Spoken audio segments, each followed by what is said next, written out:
Hey folks, it's Michael here, and this is the full conversation I had with the digital artist Fia. We talk about a load in this conversation.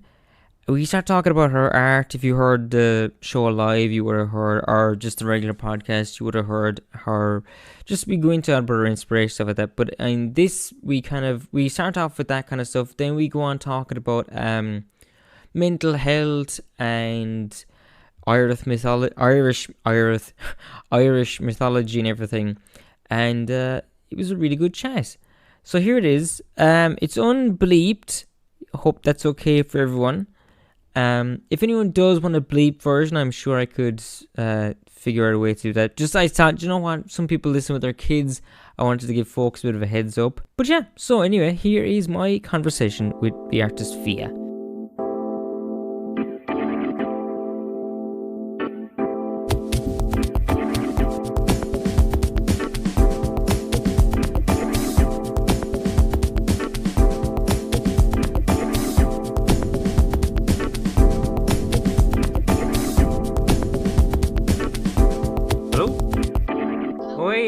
Hi, is this... Hey, how's it going? Good. Let's see if this is... volume is up. Okay. Can you see me, or how is this thing working? I can see you in the corner. I can see your cowboy. I don't mind anyway. I mean, if you'd rather, Yeah. what's What's up with voice the... talk. Oh, yeah. Second, what is up with this thing? Why can't... Huh. You try saying something there? I'm trying to test levels here with microphones and everything. Oh, right. Oh, that's perfect. That's sorry. it. That's all Hello. done. That's it. That's grand. That's perfect. Oh, you forgot about the whole microphone aspect. Nah, it's fine. Right. So I'm recording away already anyway. Just make sure everything's alright. That all seems okay. Like literally, it's like all the interviews are done off of this little phone sitting on top of this jar full of pens in front of a microphone connected to my little laptop. So. Oh my god. So anyway. That's DIY. Yeah. That's cool though. It's nice that nearly anyone with access to a smartphone and a laptop can have their say and make their own podcast these days. Like, it's cool. It would be okay, except it has to go up on radio as well. Oh fuck yeah. I'm a millennial. I don't know what a radio is. But podcasts are your time is over, old man. No, I was so close. That's what I keep saying when I see pictures. Yeah. All right. I suppose I'll introduce you anyway. Right. So, welcome to the listeners at home. On the line right now, I have Derbala. Is that how you pronounce your name? I have to get it right. Derbala, yeah. All right. Okay. Thank God. Yeah.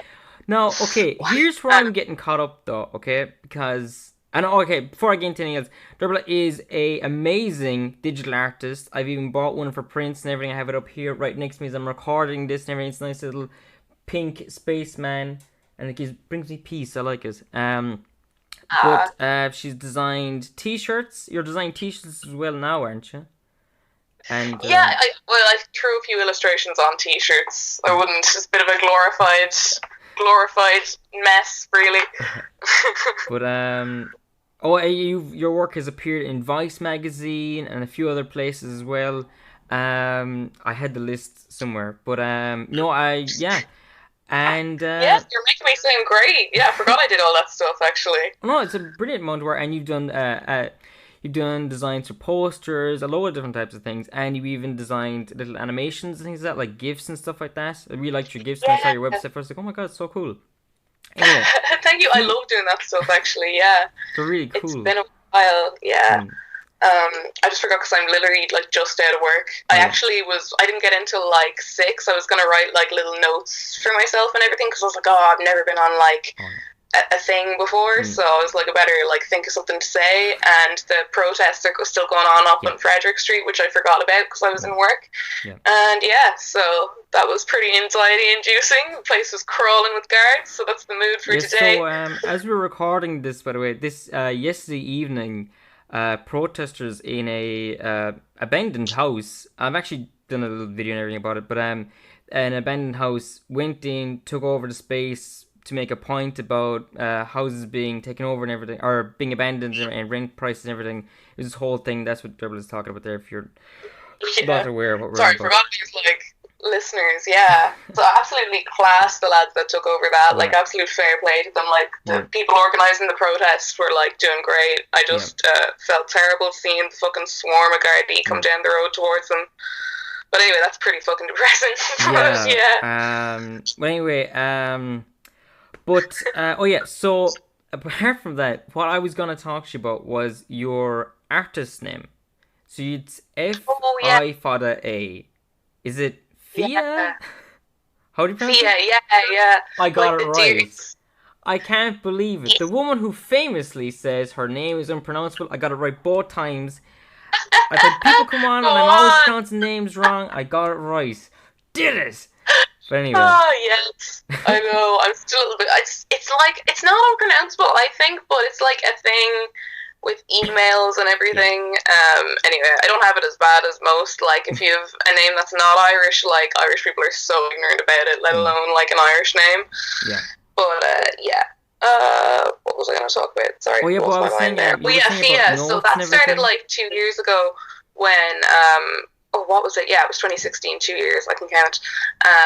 Our tutor in school was like, you all better set up websites, like you're graduating next year. And I got a wee account on Cargo Collective, but my name, he was like, make them your name because you'll grow out of whatever artist nicknames you have now on YouTube and stuff. And I was like, oh, fair enough, but because my legal name is so long and I didn't want to drop my mom's name or my dad's name, it actually, the site was like, no, that's too long a name. So I was like, I used to work in an ice cream shop, and we get a lot of Yank tourists and Brits, and they'd always like be like, dear Blahel, and like slag me about it, and I'd be like, okay, your name is like Brinley with 3 Y's, you don't get to talk shit about my name. Like, especially with Yanks, I'm like, I know culture is strange and frightening to you, but yeah, we have it here. I know. But so they always say dear, and Fia is the Irish word for dear, and I always wanted to like kind of, I don't know, represent the old country, you know, yourself. You were saying about notes and everything. You don't really need notes or anything for this. It's just like, it really is just a really like casual chat. It's not really like, and where were you on the 5th kind of thing. See, I knew it would be, but I was like, I'll forget my own name or something. Like Homer Simpson job over here. But I suppose I wanted to talk to you about like digital art and everything in general, because I've done like bits and pieces with like drawing on computers and stuff like that. But what do you normally use to draw with on? Is it a tablet, or what kind of tablet do you use? Things like that. It actually started out with drawing on the touchpad. I had an old HP laptop in first year of college, and I was always just pen and paper kind of person. Actually, sorry, my area before I came to college was photography.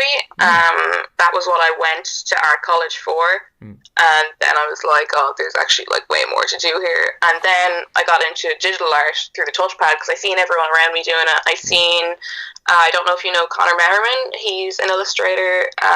He was a year ahead of me in college. And like amazing illustrators came out of NCAD, like Holly and Connor Nolan and loads of people. Like, so I just got really into illustration like that. And I was like, there's so many more things you can do with a digital painting. I just thought it was really cool. And then I got myself a real cheap Wacom tablet that was kind of shit, and I went with that for a few years. Then I got a Huion one, and recently I got myself in debt for the first time ever and bought an iPad, so thank you Bank of Ireland for that.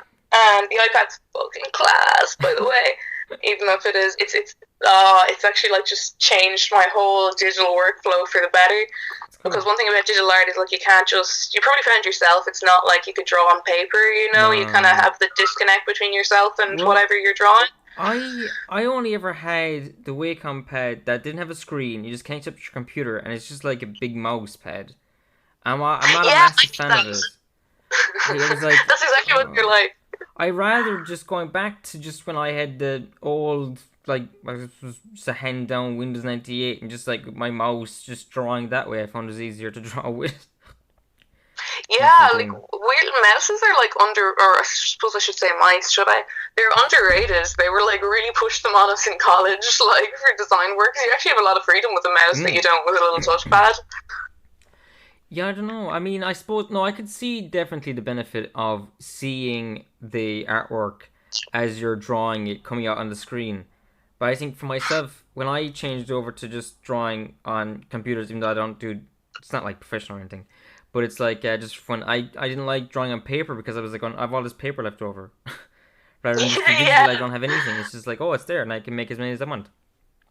Yeah. But that's the class thing about digital, and you can bring it into Photoshop, make it move. You can do whatever you want with it. Like it can be still, it can be static, it can be dynamic. Like it's class. I suppose. Well, yeah. How do you make the prints? Because you sell prints on your website, which I'll probably leave a link in the description of this podcast if you're listening to this on the podcast, listener. But yeah, how do you make the prints? Like, what's the process you go through? Because there's a few different ones. It's actually like well, to be fair, it's all the hard work is done by the people that I buy prints from, which is Dublin Print Company on, I think it's Redmond's Hill. Just to give them a shout out because they're absolutely class and they're small printers and they've been really good to me. But excuse me, I'm just gonna be like I'm really on a talk show here. I have a cup of water. Yeah, so I just draw my whatever on the iPad or the Huion tablet or whatever. Get it ready for print. I might bring it into InDesign, but you can export from Illustrator as well. If it's a square, I have to bring it into InDesign to get like the border. And then it's so easy. Like the Adobe workflow is just like class sometimes because I can send it from the iPad to the computer, just set it up for print, like all stuff I learned in college, and then send it over to them, and they do beautiful. I can't pronounce it. There's a way of printing. It's like Guichet. It's a French word, print, and you just get these beautiful matte bright colors. Class. Well, it's beautiful. I'd love to use a risograph though. That's my next desire. And what was it? A risograph. If you look at any of Connor Nolan's work, he's done like some class ones. They're like these old Japanese printers. They were made in like buildings with thousands of employees in like Tokyo. So they print really fast, but they you can do different colors with them, like highlighter pink that you wouldn't get with a CMYK printer. I could be talking shite now, but yeah. I've just seen some class stuff come out. We had one in college and it never worked. It broke every 5 seconds, so I'm mad to try one. And there's letterpress as well. We had a letterpress. Sorry, I'm going on a rant. Talk. It's the point. But it's because we've just it's like the process, the whole thing. So whatever you're into, that's what we're going to talk about. But, sorry, I thought you meant literally the printing. no, that's it. The whole thing, yeah. That's so embarrassing. No. Sorry, you can tell I'm tired. Okay, well, actually, that's like one thing I thought I would talk about today because I was like, he's gonna ask me about like inspiration or something. Yeah, I was gonna put that later or something. Yeah. The thing is, like, I don't know, I feel like before, whenever a piece started, it always came out of some place of, like, feeling weird, even though, like, I don't know, I always like to use bright colours and stuff to kind of offset the dark content, even from, like, 2016, my stuff has kind of, like, gotten lighter since, but, yeah, I don't know, like, every piece kind of came out of maybe a social complaint, or, even though it, not super explicitly, just that's how I was feeling, like, I've always been a highly emotional artist, like, which is weird, graphic designer not meant to be like that at all, well, I guess you can be for fun stuff, but, yeah, and then, okay, so, like, I had a lot going on in first, second, and third year of college, like, just various crazy things going on in my life, just not to do my X Factor sob story, but, bereavements and stuff, and the pressure of final year and stuff going on in my life and my family and friends that I had, I put a lot of pressure on myself as well because I had kind of 2 bad, not great years at NCAD, and I was like, this year I'm going to like work so hard and make up all my grades and do really well. I put way too much pressure on myself and got really, really unwell and had to get a massive extension and barely made it to the grad show in time and ended up in hospital like the week after. So that was really shit. And I feel like ever since then I've lost my voice, kind of. So that's kind of what I've been going through for like the last year. Actually, I've been kind of trying to recover from that and not really making it artistically. I mean, like my health and everything is much better now. But yeah, that's what's important. Like, so yeah, exactly. Like not to depress. Pardon? Yeah, no, I was saying about that. We were talking about that with someone else before on this show. About like being creative and about how with a few other people actually about how like it's mental health comes first before anything else. And if you're in a healthy headspace, you can reflect on the dark stuff afterwards. But I remember even a doctor was trying to tell me there lately, I went into him talking about my own depression and about that, and he said, oh, why don't you make art? And I was like, it's gonna be crap, because I'm feeling like crap. So this is a few months back. I was like, it's not gonna be good. It's gonna be, I hate the world kind of stuff. It won't be like, I'm reflective, and now I can really talk about the darkness within kind of thing. You know, it's even David Lynch was even talking about that. Sorry, I'm getting most of what you're saying, but you're kind of cutting off there. Sorry. Do you wanna? It's like going garbled. Do you want to switch to WhatsApp, maybe? Yeah. Okay. Perfect.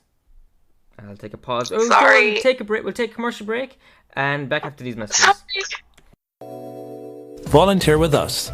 At West Limerick 102, we pride ourselves in delivering quality, diverse, and informative programming.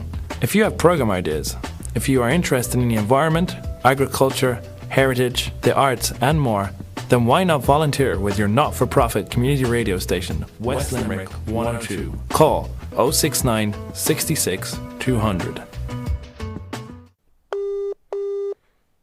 Hello? Hello.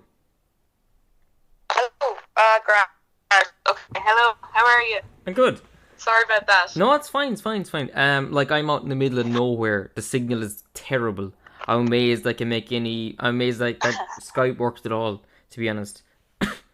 Like, I'm literally in the middle of a valley, and there's no towers, there's nothing. It's a wasteland. But the hills are nice. But anyway, we were talking about... Yeah. Oh, do you know what? Let's pretend we're coming back from an ad. Yeah. I hate doing these. But, welcome back with my guest today, Fia. Or Derbala, the digital artist who I'm talking to today. Anyway, we're talking about mental health, and we're talking about inspiration, everything. Oh, one thing I wanted to say to you, you had a piece, and I was like, oh my god, I've done that. It was, you had a piece with a fist, and it was like keys coming through the fingers. Oh, yeah. You do that as well, yeah. I used to do it. Yeah. I used to live above in Cork City, and I don't know, whatever was going on with me, I can't remember what, well, there's a lot of things, but nothing terrible, but just I just felt anxious about that. Like, so I would have those in my hand, in my jacket, and I even tore a hole in my jacket because I was putting my fist through. Oh, it's so stupid. But, yeah, I was like, is that like a thing, or what is that? Is that like a thing people have said to do, or what is that? Yeah, well, I think you're actually the first man I've met who's done it, but yeah, I think a lot of girls do it. I've always like, it's one of those like self-defense hacks things, you know, that you should have your keys, but have your hand out of your pocket apparently, and always go for your attacker's eyes. And when I moved up to Dublin, well, I don't know, I've been fortunate enough to find cheap places in the city centre, but like I've been followed a few times and had a few scary things happen, so I was always really paranoid. I'm less so now because I have a bike and no one can fucking catch me. But yeah, except maybe a scary taxi driver. But sure, look. God. But like 16 plus. Yeah, I think my logic was like, well, right, if I hit them, they're dead. If I make contact, that's what I'm thinking. I was like, okay, if everything goes down, I hit them, they're dead, and I can just leg it and I run. That was it. That was my logic, I think. Well, I think because like no one will even see anything. Well, I'm like 5'4", and I used to weigh way less than I do now. So I was like, right, I guess I just felt threatened. I don't know what it was. But, yeah. To be fair, I think everyone feels that way, especially in a city you're not used to, like, you know? Yeah. I don't know. I just felt like super paranoid, but also I don't know. I took this self-defense class the SU was doing, and the guy was basically like, if you make yourself as much of a hassle as possible for someone who's trying to attack you, they're going to be like, oh fuck this, and go rob someone else or attack someone else. Yeah. Like, women, you're always worried about like a sexual crime, but like, if you scream your fucking head off and make yourself a big nuisance, apparently, like that's a good thing to do. So that's what I was thinking with the keys. Like, he was like, "Oh, this girl's a fucking idiot. Like, I'm off." Yeah, no, I definitely it came across as like a self-defense thing. Anyway, that's what I took it from. So yeah, like as in like just walking on the street and like it's like a thing. It seems a lot of people feel like they need to do, which is like a lot of girls message me about it, being like, "Oh, that's a mood." Big mood. But this is the other thing I want to ask you about is the pink spaceman. The pink spaceman I saw it and I was like, or astronaut. I saw it and I was like, that what? There's something about that. I like the contrast. I like the pinks and the oranges. And I like just they're at peace. It's like something so chill about it. And I love like astronauts and everything. Anyway, I just like something about what was do you remember the inspiration behind that one? Was it I actually remember it really vividly. Thanks I'm so glad you like it so much, by the way. It's actually like my best-selling one, and it's like one of the oldest proper digital drawings I have. I think it was like August 2016 or something, and I don't know, I was just feeling a little bit lost. I'd actually come out of an abusive relationship, and a problem I used to have really bad, haven't done it in ages, but I used to dissociate really, really badly since I was a teenager. And just kind of leave my body. And the thing is, like, obviously it's not good. Like, I've never had it happen to me while I've been in a good mental space, but it was kind of, that image was kind of, it's not really negative or positive, it's just kind of watching. If you notice, the astronaut isn't connected to a ship or anything. I'm watching too many movies calling it a spaceship connected to the craft or anything. So it's just kind of that like distance from Earth kind of thing I was trying to evoke. I didn't like think about it that deeply at the time, but that's something I used to be able to do, was express myself very simply like that. So yeah, that's why it is. I'm glad it evokes a sense of calm for you, because it is quite a calm image. Like you're kind of away from all the problems, and I guess that dissociation is the brain's defense mechanism, you know. So yeah, sorry if that was kind of dark. No, it wasn't dark at all. It makes a lot of sense. It is definitely. Cool. I think because it's like because you do see the way it's just like the cables are all up on themselves, and they've got their own gear, and they've got a protective. They're free, but they're protected, you know. So that's kind of They're in their little shell, and they've got like their oxygen and everything. It's mad. I guess it's kind of scary if you're watching like that Sandra Bullock movie Gravity, though. Actually, that freaked me out. I still haven't seen that. But I hadn't seen that at the time, so I was still like, oh, astronauts are like deadly class, pure chill out there, flaking out in space. What was it? But yeah, I think I think in a lot of kind of really tense kind of interpersonal situations, where you're like feeling so much pressure and so much anxiety about the living situation or whatever, and you're just like, God, I just want to get out of here. I just want to go away. Not even just got on the street, just like get out of this whole planet, like almost. So yeah. Especially like in this renting crisis with your former roommates, like, you know. But so it seems to be like doing that kind of, I don't know, kind of evokes that kind of getting out and getting space kind of mood for a lot of people, which is nice. It's kind of nice if you haven't made something in not a great headspace that like other people like, and it brings some pleasure or joy to them, you know. That's a really nice thing about illustration. That's awesome. I was gonna ask you next. How are you finding life as an artist in Dublin in 2018? To be fair, I've been very fortunate. I got a job as a junior designer in a lovely company I'm not going to name, because they probably don't need to be associated with my incessant shit posting. But I have really nice employers, so like that is absolutely class. It's so nice to have like, this is the first job I've had where I've been treated so decently. I was actually like blown away on the first day when they gave me my like office chair, and they were like, "Oh, sorry, your desk isn't ready." And I was like, "I have a chair. It's my chair." And I was like, "Oh my god!" That's and they awesome. were like, "This girl has like never been inside a building before, clearly." But yeah, I absolutely love my job. That's so But great. as an artist, like my personal practice is really fallen off since that hospital incident. Really, like I used to put myself forward for so many things, and now I work 40 hours a week as a designer, and I'm just really tired all the time, and I don't know, it's just like working constantly and still having no money, I think, can kind of grind you down, and that is what living in Dublin is like if you're fortunate enough to have a living wage. Though when I was on unemployment and like scrounging, it was absolutely terrible as well. I don't mean scrounging off the government. I mean, No, I know what like, you mean. you know. Yeah. No, Yeah. oh my god, I've been But, there, living off in Cork borrowing City. off my poor parents. Pardon?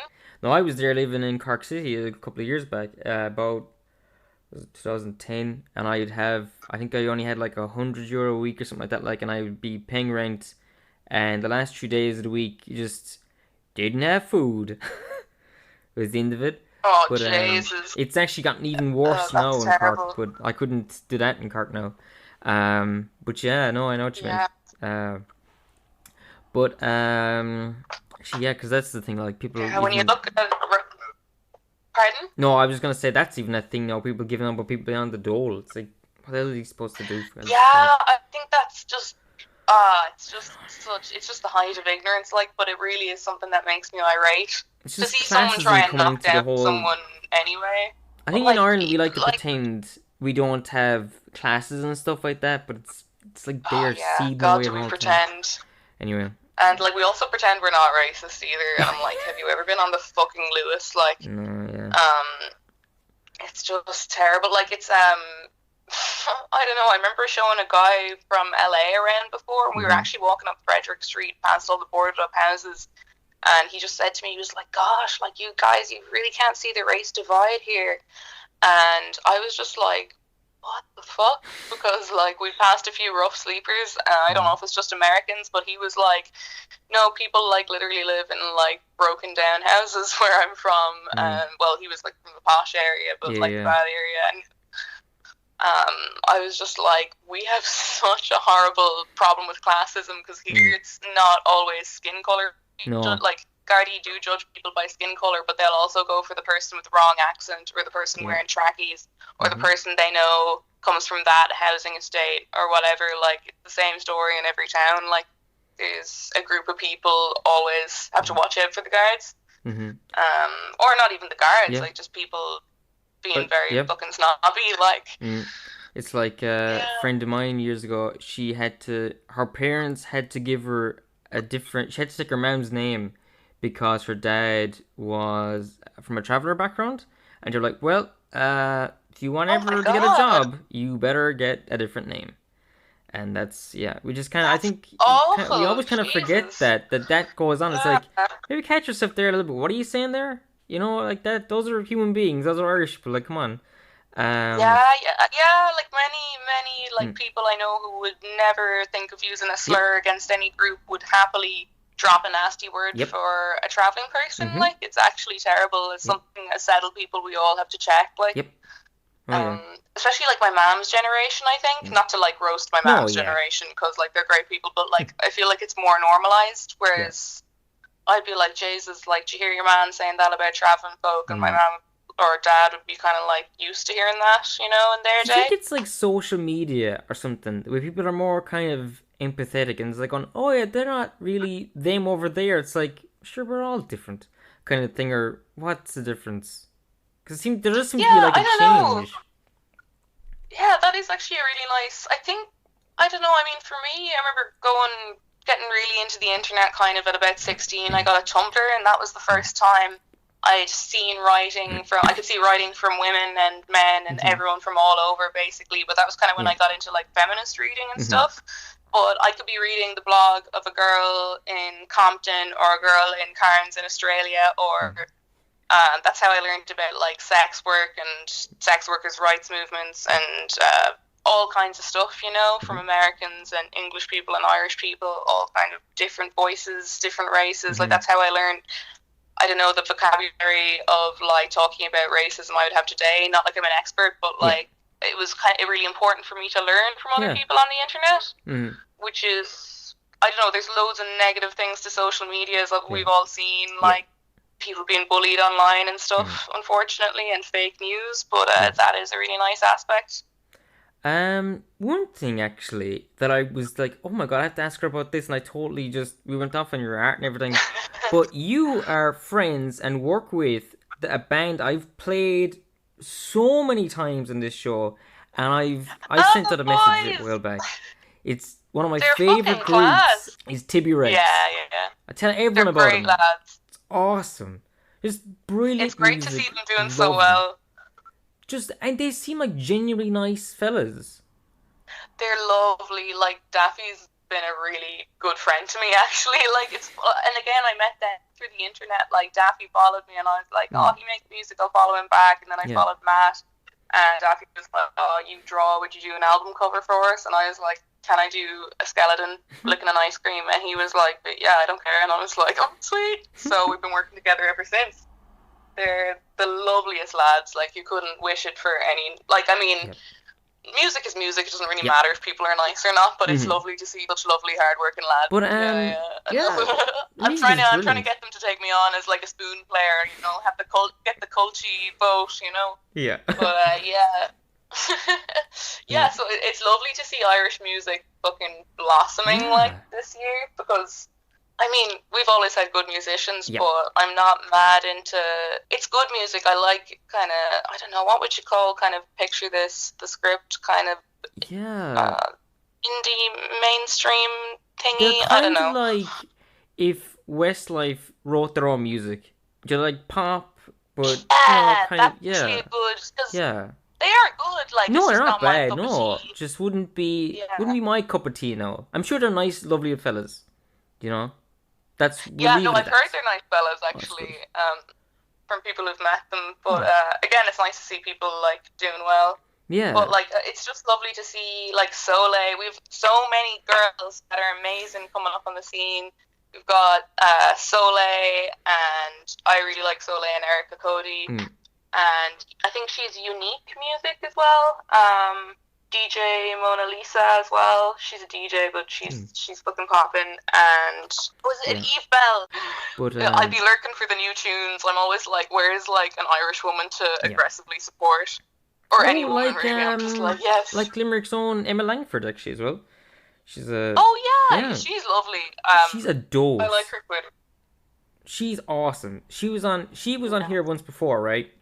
And I accidentally deleted the interview, and she came back again, and it was just really awesome. She's just that's so sound. She's not like someone that's sitting around a lot. Like, she's very busy, so it was really meant a lot that she went out and did a massive gig that night. I was like, oh my god. But yeah, I seen she was touring. Yeah, fucking class. Crazy. That's really sound. I'd say you were actually ready to kick yourself when you did that. That's actually something I'd do. Stop. But have any big plans coming up or anything planned for your art? Get on to it. I have a bunch of half-baked plans, but nothing solid. I'm kind of just trying to get my latest commission finished. I don't know. We have a big event coming up in work that was my first big design project, so I'm kind of waiting to get that over the finish line, and I don't really know. I'm kind of just tipping away, really hoping my voice comes back, kind of. I don't really know. There's something I'm working on that's gonna be released in November that I'm quite excited for. Well, it might be.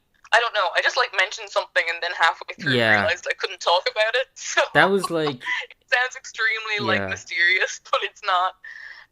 So yeah, but essentially I don't know, Michael. I could have said that much shorter. But yeah, I'm just kind of tipping away in my free time, basically. Yeah.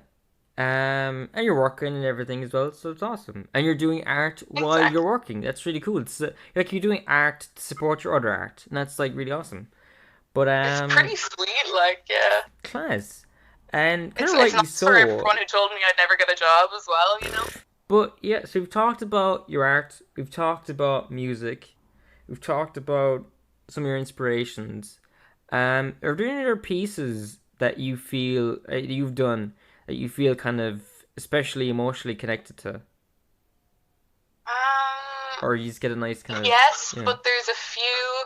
I actually am not sure if I have it up online, yeah, but one of my, even though it was ages ago and my style has changed so much yeah, since then, I did a letterpress print project when I was in second year of college. mm, We have, it's worth looking up anyway if anyone's listening is interested in typesetting mm-hmm, and kind of analog type.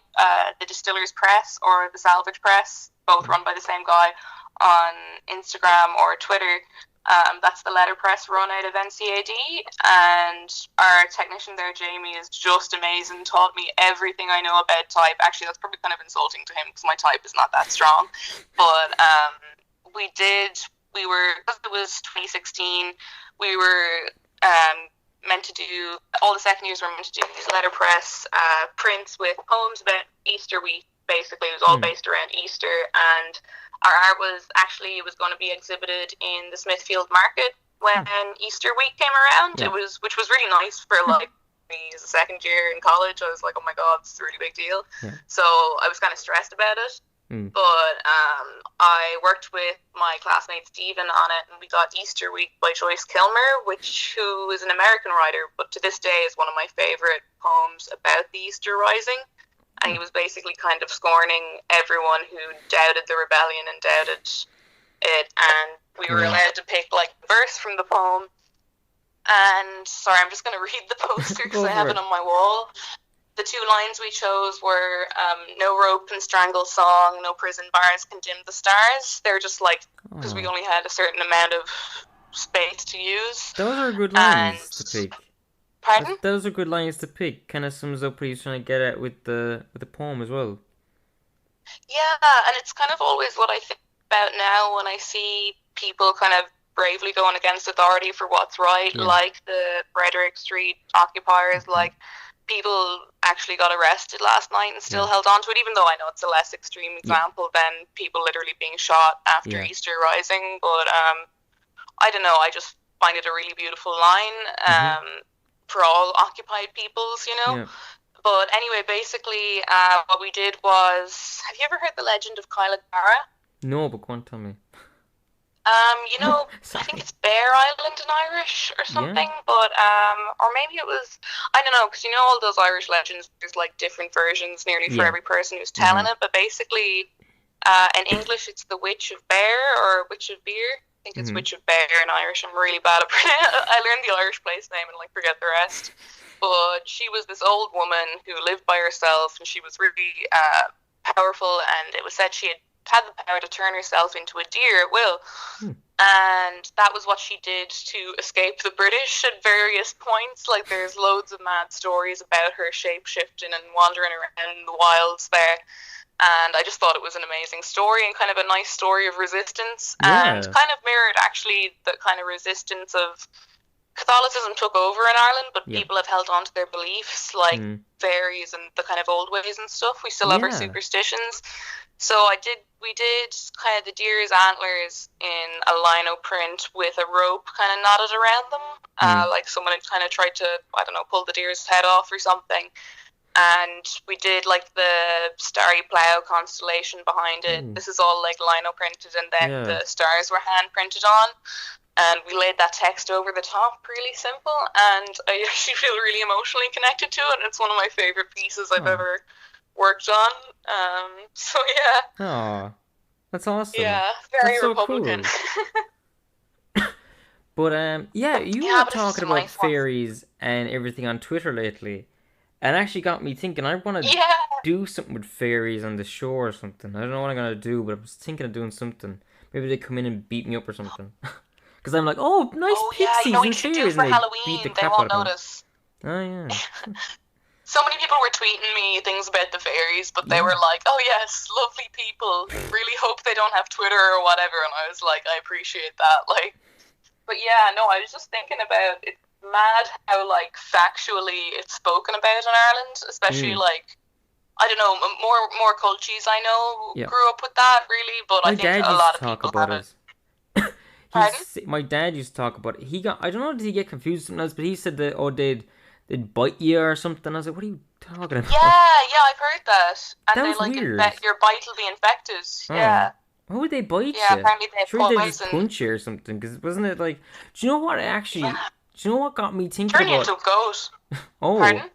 But do you know what got me thinking about, I'm an idiot. So, like, I thought fairies, like, a lot of other people were just, like, little pixie people, you know? Little tiny little things with wings. And then I see Hellboy 2, and I was like, oh, okay. Oh, I should watch Hellboy, actually. It's been recommended to me. Sorry. The second one is... the first one is pretty good, but the second one's cool in that it's set in... I think it's Armagh, I think. And they go down... Oh my god, even better. I won't ruin anything else for it, but it's really cool. Yeah. And, but they do make fairy fairies folk. in it, I'm sold. Yeah, and they are like 6 foot tall fairies with like all these fighting skills and everything. It's really class. I was like, oh, well, never mind. That's the real shit, though. That's like what, the thing is, my grandfather grew up in rural Westmeath, and God love them, they were so poor, and they used to, like, you tell me he didn't even... I'm always like obsessed with my granddad's childhood because I grew up being really close to my granddad and I would harass him for stories about everything under the sun all day long. And he told me about his childhood, and they were talking about they had no shoes and they didn't have electricity in the house until he was a bit older, and they would sit around the fire and my granny would turn the gas lamp, you know, the ones that you can turn down, the paraffin lamps, like you can turn them down a little bit, and they'd like tell stories. That was what he was into. But he was telling me, and this was in the butt arse of nowhere in Westmeath, before the area is probably more developed now, but there is a fairy fort right beside their house. Oh. And, well, no, sorry, not right beside, but like diagonally, like a field away, I think. And he was saying they would hear lights and music from that at night. And my granddad used to wind me up something awful. He told me loads of cock and bull stories that I went and repeated, but I've never seen a man like be so matter of fact. He wasn't even messing with me. He was just like, yeah, no, we used to, and he'd kind of hum a tune for me, and I was like, what was it like? What kind of music? What kind of lights? And he was saying, you know, moving lights, and it wasn't like a marshy area either, so I can't really think of an explanation for the lights. Of course, I grew up watching X-Files and stuff. I'm like, it's aliens, obviously. But he was saying the music was kind of like Irish music, but sweeter and sadder, and kind of sounded like it was played on a wooden flute, and he was just so matter of fact about it. I was just like, the kid, you're just like, oh yeah, okay. And then as you grow up, you're like, God, that's a fucking weird experience for a person to have, and to talk about it like so normally. And they were like, yeah, don't go in there. Yeah. It's like a load of like Irish myths and stuff like that are just insane. Like, was it Pat Mills, this writer? He writes this comic book called Slain, and it's kind of inspired by Irish myths and stuff like that. Even though he's English, but still we'll give him a pass. But it's no, really we let him off. Some Brits. Yeah. I know I'm only messing up. Oh yeah, of course. Everyone's sound. But no, but he was saying that he didn't think that Hollywood would ever try making an Irish myth into a film. He said Norse maybe, English maybe, Greek and Roman, yeah, but Irish no. He said because like it would be going along fine, and then it would take a mad tangent, and it would just go crazy for a bit. And he was like, they wouldn't be able to handle it in America. Yeah, no, there's just no way to make them like I don't know, Hollywood. I think that's probably pretty accurate. But I was so mad when they did Brave, and I was like, oh, this is so close to Irish, but it's just not there. I was still happy with it though. I was like, we've got some Celtic representation in there, some funny accents. Oh yeah. But that's actually gas, yeah. I remember my granddad used to always, you probably heard this one as well, someone was saying it on Twitter as well, it's a pretty common one, about that nice fellow with the hunch in his back who went down and he he helped the fairy queen pull a hook out of her head, so she fixed his spine problems for him, and he stood up straight, and he was like, oh, this is great, and he was able to get a job, and basically he became a really wealthy man, was really happy, and he was being repaid for his kindness. And there was like this other guy in town who had like a back problem, but he was a real arsehole, and he would like kick children, and he was a drunk and would like brutalize people. He was horrible. And he went down to the river where this was, I don't know, the entrance to this place was at the mouth of a river in this story anyway. And he was like, where's the fairy queen? Where's the bitch? Tell her to come out. And he was roaring at this fucking hill. And I don't know if this is like an okay story to tell, because it's not okay to like give someone a back problem. But what they did was, what my granddad said was, they had kept the other guy's spine problem in the hill. They had like his hunch, essentially, quotation marks. And your one came out and plopped it on your man's shoulders when he wasn't looking. So he suddenly had like twice as many back problems, and he had to walk nearly doubled over, and I don't know, after that was his punishment for being an arsehole his whole life. And I was like, that's quite fucking dark. Like, and that's like not even, that's one they tell to small kids, because no one gets killed in that one. Like, the thing that I always used to really bug me when I was a kid was they'd tell the story Cú Chulainn, and they'd end it just as he threw us or hit a slither into a dog's mouth. I'm like, oh, that guy sounds like kind of a jerk. He could have just walked on by. But then it's like, oh yeah, oh by the way, yeah, there's a whole other part of that story where he grows up, he kills the goddess of war, he gets all these powers, but well, who cares? He killed a dog, and that's the bit you want to remember, kids. Don't forget it. That's where hurling was invented. Yeah, and they were like, oh, it's okay because he looked after her puppies. But I was like, that's fucked up, like.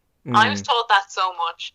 And, as well, he was a real arsehole, though. All he did was going around lying to women and riding them and, like, having sons and then ignoring the sons. Like, all the stories after that are just really romanticized versions of a guy being a dickhead. I was like, I don't care how strong you are. I was like, all your ex-girlfriends should get together and tell you to fuck off, because all you're doing is causing fights. You hear that, Cú Chulainn? Like, we're calling you out. She's calling you out. You want to fight on the street? Dorbal's going to fight you on the street. Cú Chulainn, we're calling you out right now on radio. This track is coming now. And they were like, oh, like his superpower was getting really mad. And I was like, he sounds like a little arsehole, like, as I got older. I was like, that's not a superpower. That's like, that's a problem. Like, people go to therapy for that. He sounds like he has road rage. The Hulk never gave out things. He wasn't even like keeping the Brits out. He was just killing people. No, this was like before the Brits, wasn't it? This was like way before the Brits were invaded, wasn't it? Oh yeah, no, it was way before. But he was just like going around causing hassle.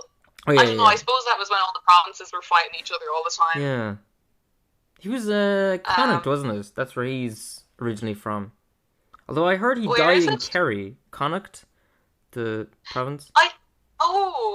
You're probably right. I'm not one for remembering the actual place. No, I just remember looking it up and getting really bummed. I was like, oh, that's from there? Oh, it's not from down here? Oh. Yeah. But we have the goddess of the sun. There is. The goddess of the sun, Anya, I believe, is from Munster, over in Bruff. Her hill is there. And she, a fella, well, the king of Munster got a bit handsy one time and she cut his ear off. And then she, like the goddess of the sun, yeah. But anyway, I was trying to look up stuff the area, and that was the only one. And I was like, wait a minute, how come there's not a load of stuff named after Anya? This is crazy. Everyone was a bit embarrassed after she called it the king and cut his ear off, like, a bit awkward. Like, it's like the way No, what were you gonna say? I was just gonna say, it's like the way the victim of the crime always gets in more trouble than the person who got handsy, for example. But also, I just remembered Limerick has that banshee that sits on a rock outside St. James Castle. Oh, yeah. Or James Castle, sorry, King James, not St. James. I was hearing about that when I was a kid, actually. That was creeping me out. Yeah. I remember Yeah, go on. Pardon? No, go on, what were you going to say? Just about banshees, because, there's loads of convoluted whatever about them. I looked up recently because I was asking my dad, my dad's family is like really old, and like there's more fucking Ryans in Tipperary than you'd have hot meals in your life. Like there's just so many. They've even had to name the different Ryan families like different names so people don't get confused and inbreed by accident. Okay, well that's probably not really why, but that's why I say it is. Because like you don't know. Like I have so many cousins. I have more cousins than I know. Anyway, he was like, no, sure, we're too poor for her. And she'd be too busy anyway because there's too many of us and people are always dying. And I was like, oh my god, banshees are a class issue. Why can't the proletariat have banshees? This is just a disgrace. Banshees for everyone in 2018. And I looked it up and it said that, well, this is the version I said, and it was like banshees are a curse from the Irish people on to land grabbers, you know, those Brits and Scots that got sent over that kind of assimilated to grab land. Of course, like it's all the one now. Well, I don't know. I guess it depends on who you ask. Yeah. I don't know. I personally consider Yeats to be a Brit. I'm just saying, you know. Spiritually a Brit, but yeah, it was basically like, oh yeah, the banshee is actually like not a sign of honor at all, and it's a curse for land grabbing and meant to torment the Brits before. And the landlords. Pardon? Yeah, someone was saying that about Yeats before. It was I don't know, it was a journalist someone was giving that about on Twitter, and I was like, yeah, it was like just what you were saying there, but not about banshees. They were talking about something else. But anyway, yeah. Yeah, I just think he was a creep, and we always had to do him in school and talk about how great he was, and even my teachers who were women were kind of just talking about him being a creep to Maud Gonne like it was kind of okay, and I was like, this dude's a little fucking nerd. I don't care if he went to university, that's not okay. Like if it was someone uneducated who didn't write creepy poems, they'd be like, oh, that's fucking gross, call the police on that guy. But because he's a little fucking nerd, everyone's like, oh, it's romantic now. Yeah. I just think that's spiritually a bootcut jeans thing, you know. But and then he went and married her daughter. Like, what a creep. Oh. Yeah, it was weird. Like, that's weird. And he was way older than her daughter. But I suppose that was probably like normal back then because people were getting married at like 12 and stuff. Yeah, but still. Yeah, still, it's fucked up. It's you know, like he's weird stuff. Woody Allen is a modern day Yeats. Heard it here first, folks. But no, but the banshee being a curse on land grabbers, that's so cool. I never heard it before. That's awesome. Yeah, I don't want to say that's true necessarily because I make up stuff stuff on this show all the time and just barefaced lies, and everyone knows it's a lie.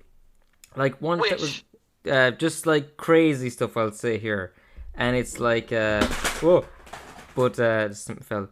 But like, so if we say on here that banshees are a curse on land grabbers, then that's a fact.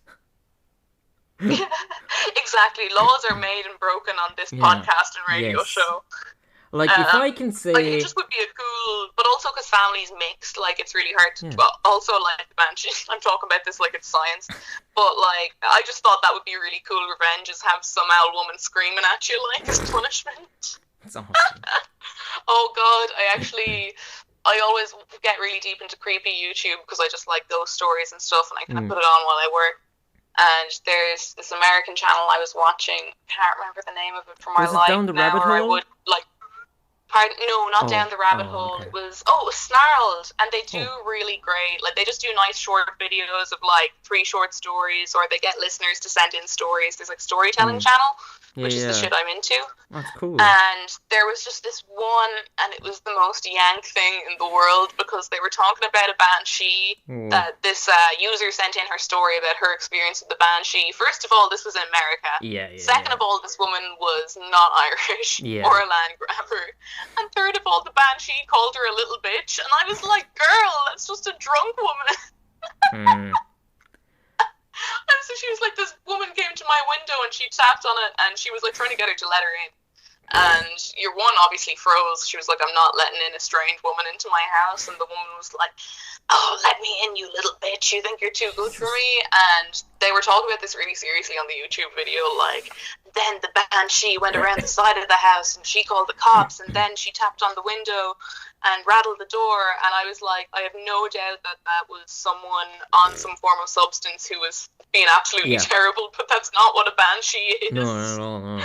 I just thought it was really funny. Like, Right. They don't like celebrate your death anymore or mourn your death anymore. They just fucking roar at you in the window.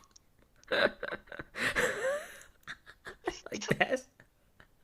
Just someone It was screaming just in the little wind bitch at me. that killed me. What? Pardon? What did you say? So I was just saying, little bitch killed me. Like the thought of a banshee calling me a little bitch. I'd be like fucking roasted. Like. Anyway, it is 7:45 right now. Oh my god! Do you want to we wrap it up? Yeah. Okay. Thanks for talking to me. Oh, thank you for coming on.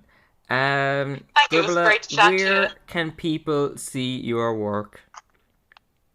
I have a website called, it's just Dervla, DEAORBHLA.xyz. Sorry about the strange domain. Cool. And I have a work Instagram called Thea1994. Mm-hmm. All one word, if anybody would like to check out my shite. And if not, thank you for listening to me anyway.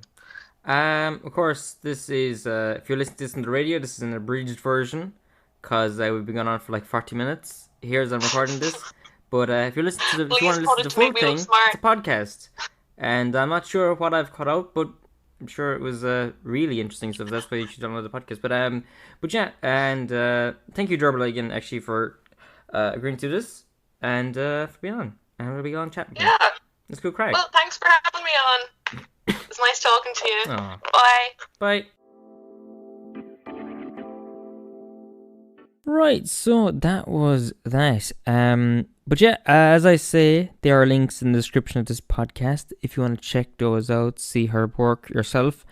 The other thing I wanted to say is don't forget to subscribe to the podcast if you haven't already. And if you wouldn't mind leaving a review on iTunes or wherever else, that really helps out the show a lot. And if you want to tell a friend, tweet about it, whatever you want, it really helps the show. Because it's like there's no real way to advertise this kind of stuff. So if you wouldn't mind telling your friends, you know what, there's this cool little podcast I like. He's a nice little lad, just a nice little show. Sometimes he's got interviews with artists, musicians, writers, actors, all sorts of stuff. All kinds of creative types, on the show. There's got sketches. It's pretty good, it's alright. And he's very proud of it. And I want to share it with everyone. But anyway, yeah, thank you again for listening. Hope you had fun. As much fun as I did making it. And for the regular show, it's there as well if you missed it. And I'll see you next Tuesday, I guess. Have a great week. And be good to yourselves and each other. And what else? And remember, hey, be careful out there. Anyway, I'll see you. Bye.